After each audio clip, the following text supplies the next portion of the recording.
ननद तनी दे दा फेविकोल बलम के साथ दिया जुलोल। ननद तनी दे दा फेविकोल बलम के साथ दिया जुलोल। दिमाग हवे बोल खाली भाजतावे लोल। दिमाग हवे बोल खाली भाजतावे लोल। दूर बैठी उपीटतावे ढोल। ननद तनी दे दा फेविकोल बलम के साथ दिया जुलोल।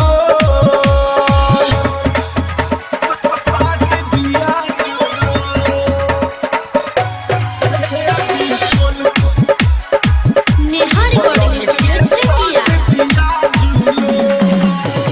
सेज वाला बात नहीं होला बर्दाश्त हो। घर के इज्जतिया के करतावे नाश हो।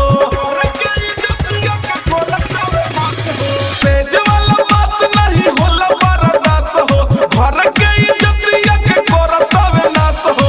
करे जब लीला हम होई शर्मिला। करे जब लीला हम होई शर्मिला। सोजा